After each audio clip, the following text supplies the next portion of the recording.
Hey friends, welcome. Very important topic today. Parents, if you've got kids in school, perk up. Listen to this. A recent investigation has revealed that OpenAI's ChatGPT has provided guidance to minors as young as 12 and 14 on how to obtain gender-affirming products and services without parental knowledge.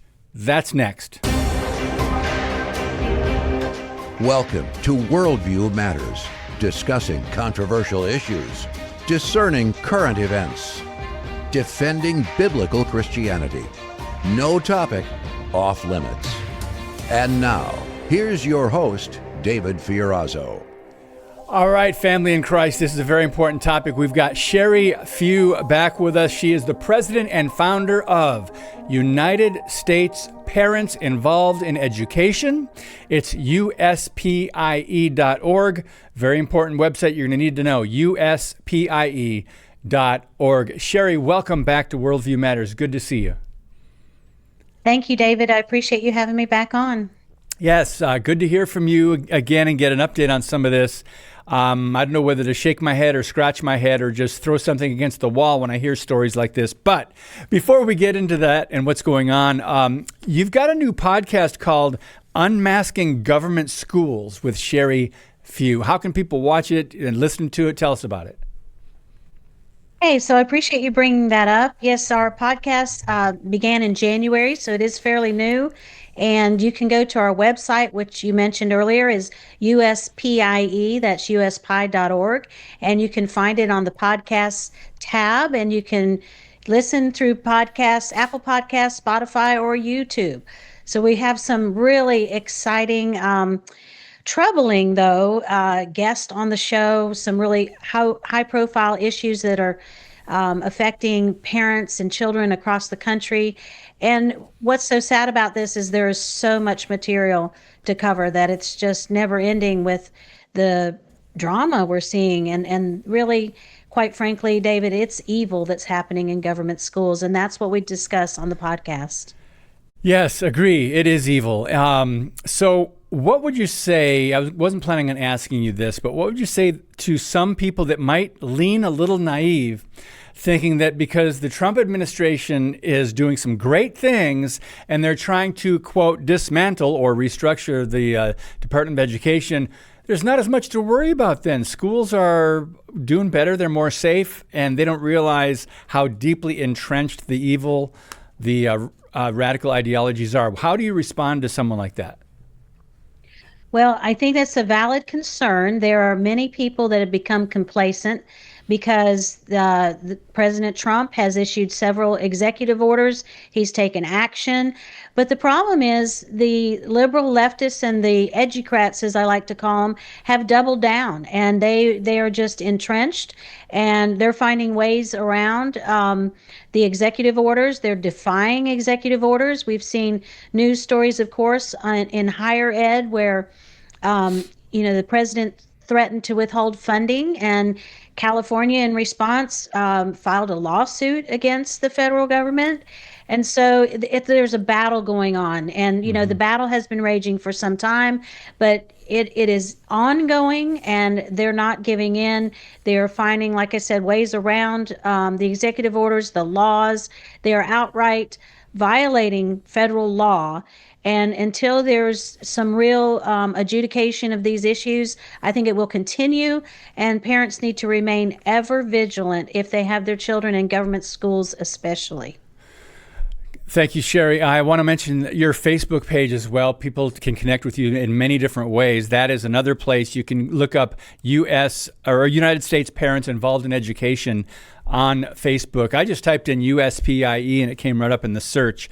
So please connect with them. There's a lot of work still to be done. In fact, more work than we really are aware of, I think. One more thing before we jump into the topic, the truth in lies in American education, the film.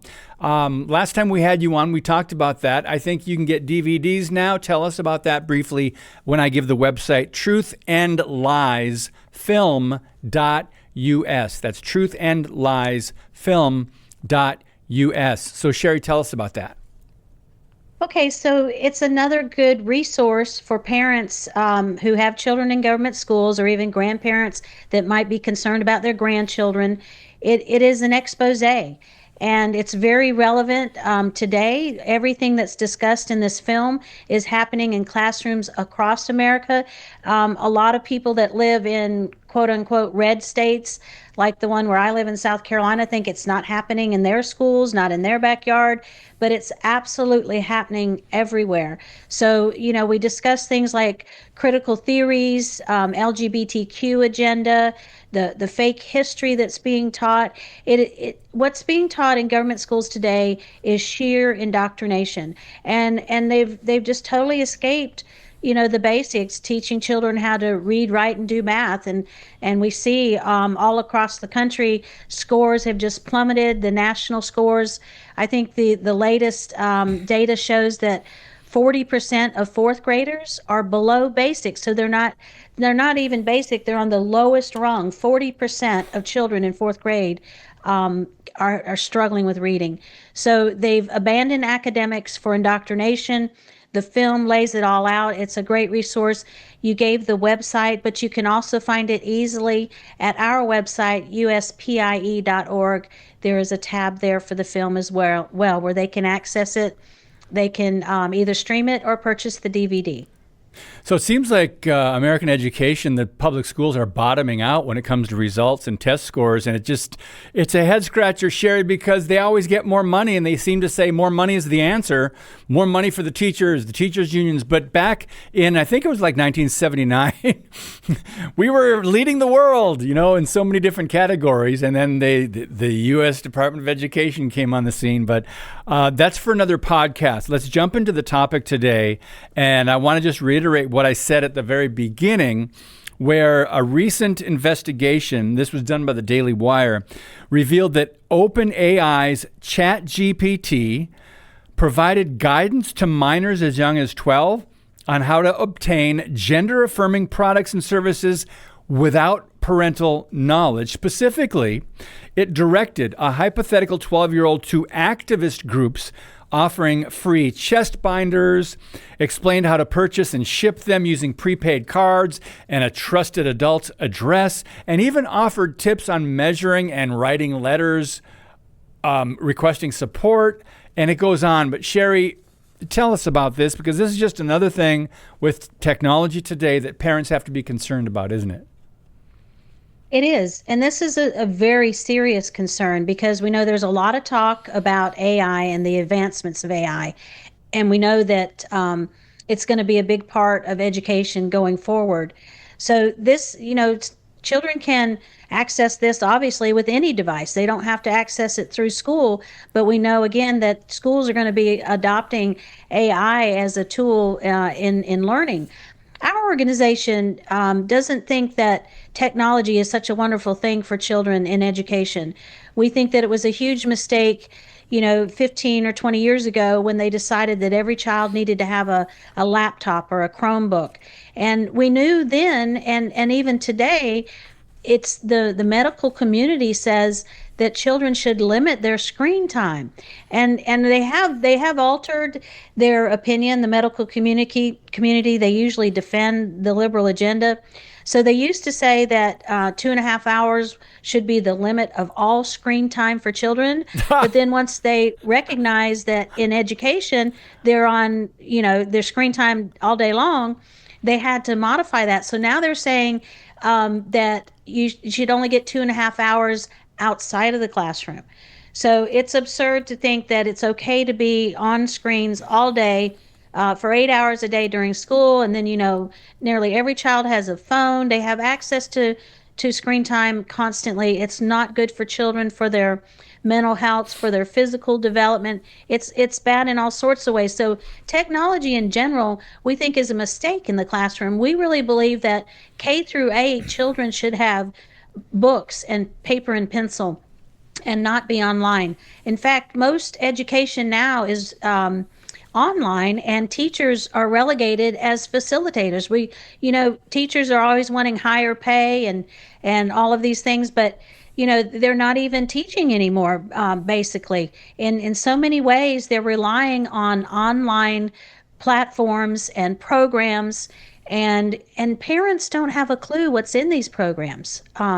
Used to be kids would come home with their backpack and their textbooks, and parents could look through what they're learning. But when they're learning online, they have no clue what these children are learning, and parents cannot access that information. And the other big concern about technology is that they're constantly accessing data on a child.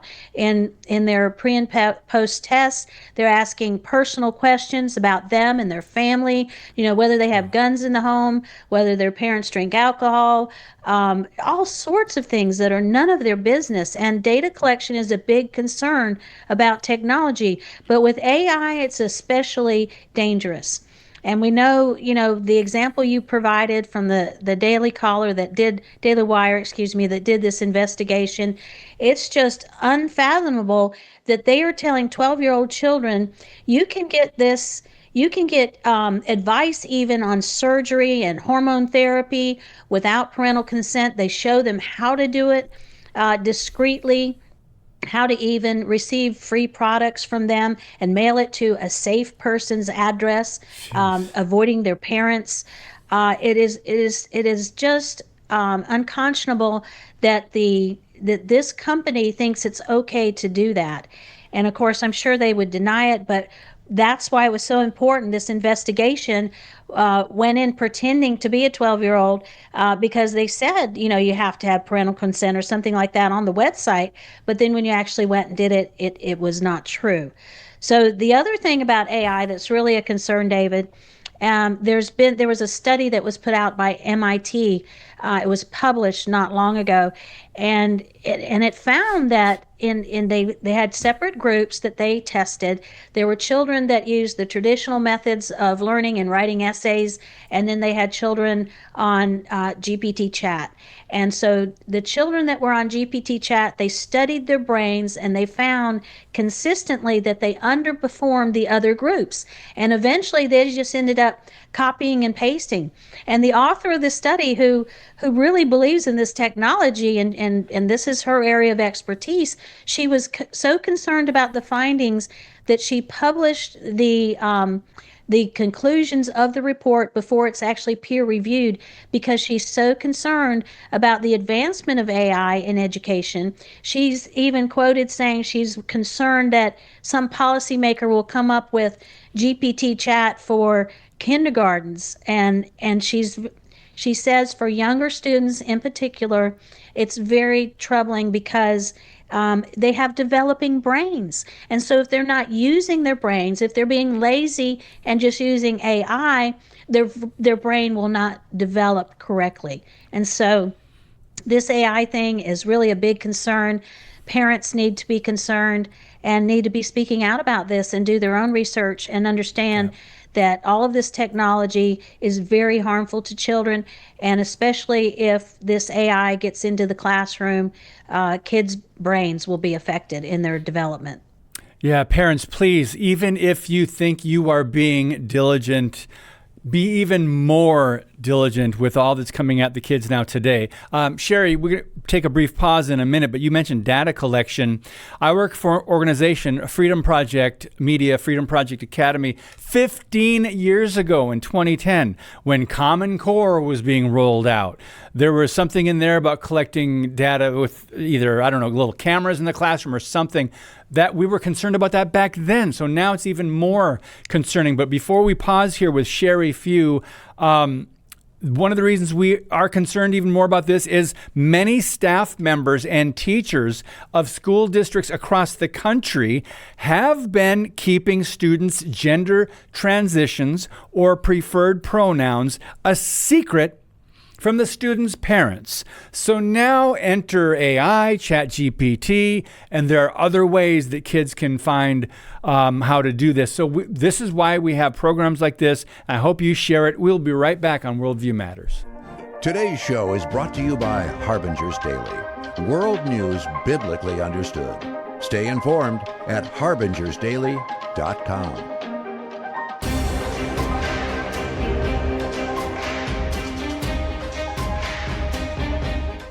Sherry Few, F-E-W, is the president and founder of USPIE. That's United States Parents Involved in Education, USPIE.org.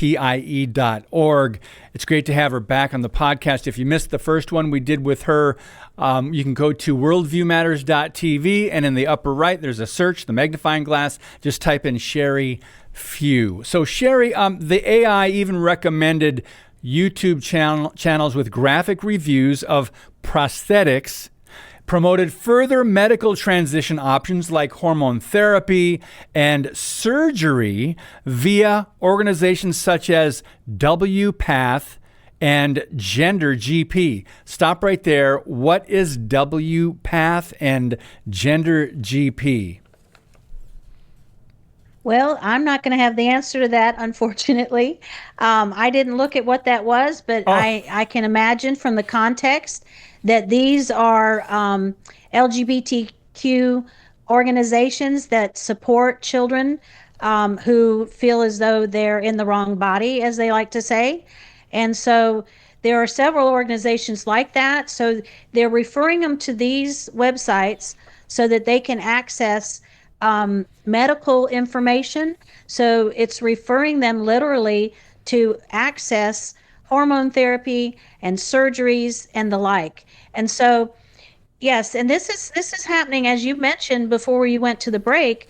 This is happening in classrooms across the country, especially in the more liberal states, of course. I'll give you an example.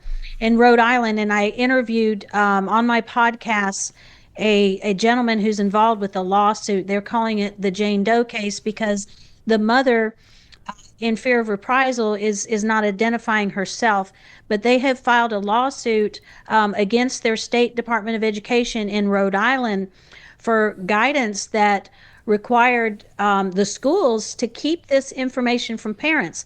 If a child felt as though they were, say a girl felt she was a boy, then whatever name she chooses at school, the pronouns, whatever advice they're giving, all of it is the policy in the school district was you are not allowed to tell the parent. It is confidential information. So what happened in this case is just so saddening. So this girl who thought she was a boy, Jane Doe's daughter, for 2 years, she was transitioning behind her parents' back with the advice of the school. The school told her to lie to her mother about this, and the mother had no idea. So you can imagine the girl is a boy all day long at school, and she comes home and pretends to be a girl. Wow. And so that culminated in so much stress in this young girl's life that eventually how the mother found out was the daughter attempted suicide right in front of her mother and her younger brother. And so in the hospital is when the mother learned about this transition that had been happening for 2 years behind her back. And of course she was livid. And then the hospital staff even supported the school's perspective and said, you need to affirm your daughter. You need to use the proper pronouns right there in the hospital room. They're encouraging the mother to affirm the child, quote unquote, affirm. Wow. And so it's a really, really sad case. I'm so glad that the mother had the courage to join this lawsuit, even though it's, as a pseudonym. It's so important because this is happening to other parents, I'm sure. Yes. But the irony, and irony is probably not even the right word. It's just so sad that what the left tries to say about keeping it from parents is they want to keep children safe. Because if the parent doesn't approve of it, then the child somehow becomes unsafe if they try to help them get some kind of counseling, because it's obviously a mental health disorder. And so they talk about safety, and they even talk about, children that are this way, that have this mental disorder. We need to prevent them from committing suicide because they're going to be having suicidal ideations if we don't affirm who they think they are. Wow. And yet, in this case, we have a girl who actually attempted suicide because of the pressure the school was putting on her, causing her to live a double life. And the mother has lost everything. The mother has lost her job because she worked for the school district, and the daughter is now living with her father. Either they were separated or divorced, and the father is affirming her identity, so she's gone to live with her father. So she's even lost her daughter, and this all falls squarely in the lap of that school district. And I'm so proud of the Rhode Island group that has taken this on and filed this lawsuit, and the mother has taken the bold stand that she has. But this is not an isolated incident. No. And so parents do need to be extremely vigilant and understand if their children are in government school, they are prey. And the other part of this that really infuriates me is somehow they want to address this mental health disorder that they have actually perpetrated on the child, because young children would never think of these things had they not put the thoughts in their head through their social emotional learning, their surveys, their books, and it's the propaganda that is laced into every subject. And so they have caused this mental health crisis in our country, and now somehow they want to be the solution. And you talked about money earlier. That's another thing, is now, the school districts and the federal government under Biden was wanting to put more and more money into school districts to address mental health concerns, which of course they blame on COVID, like it was COVID's fault that schools were shut down. When they made the choice to shut down schools, they have perpetrated these mental health problems, and they're trying to train teachers who have no qualification to be mental health counselors, but that's what's expected of the teacher today. And they want to put more and more money in to put actual counselors into every school. Wow. I want to talk about counselors for in a second, but I want to mention WPATH. WPATH stands for World Professional Association for Transgender Health. And that's where ChatGPT is leading these kids. But so, Sherry, my father was a high school guidance counselor for many, many years, for decades, 60s, 70s, and the 80s. He would never stand for this. But here I'm reading that this AI model encouraged people, young kids, to seek help from school counselors or LGBT youth groups instead of parents if they're confused or if they needed guidance. And so this is the assumption that school counselors are all on board with this. AI is programmed, right? It doesn't think on its own. Could you speak to that for a moment, please? Well, yes, certainly. So, yes, because AI is programmed, we know that those who are programming it may not share the same values as we do. So if they view the world, and that fits right in with the name of your show, Worldview Matters, if they're not of our worldview, they're going to be programming this information in a slanted, biased way that will create more indoctrination. So yes, it's untrustworthy. Most people that are involved in the tech industry with the education programs that I've seen are very left-leaning. I mean, Bill Gates, for example, he's been at the helm of most of these liberal agendas. I mean, with Common Core, you mentioned it earlier. He was a big funder of Common Core, and he's also a big proponent of transgender transitioning. And so these private organizations and tech companies are flooding these programs with more indoctrination. And like I said earlier, we really don't even have a clue. Parents don't know what all is in these programs, and they never will know because they're not allowed to access this information. Wow. And even some of the teachers are unable to access, like the content of the surveys and the answers to the surveys. The teachers don't even know that information. The only person that sees it is the child. So, Sherry, last question. I knew this would go by fast with you today. How do you hold big tech companies like OpenAI? How do you, for bypassing parental rights, how do you hold them accountable? Well, that's an important question. It's one I get asked a lot on all of these topics. One of the topics we were talking about recently was how the federal government was weaponized against children. If you remember, and this just came out last week, they have solid evidence that the Biden administration and the DOJ was in cahoots. They colluded with the National School Board Association. You remember when they declared they were domestic terrorists? Well, they have all the evidence now to prove that that was actually a fact.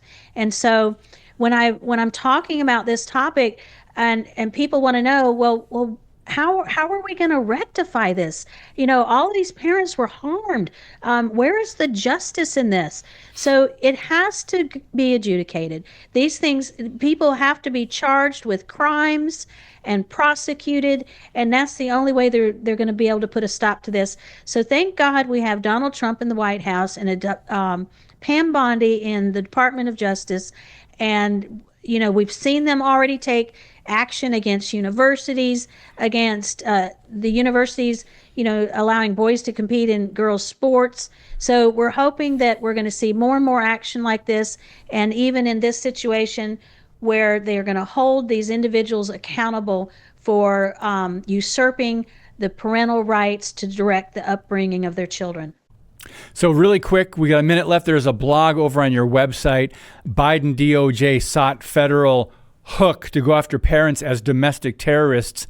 I got that link from your Facebook page, and the White House is facing pressure from over 60 organizations that want to fund AI in America's classrooms. What could this be about? Control, demonic agendas?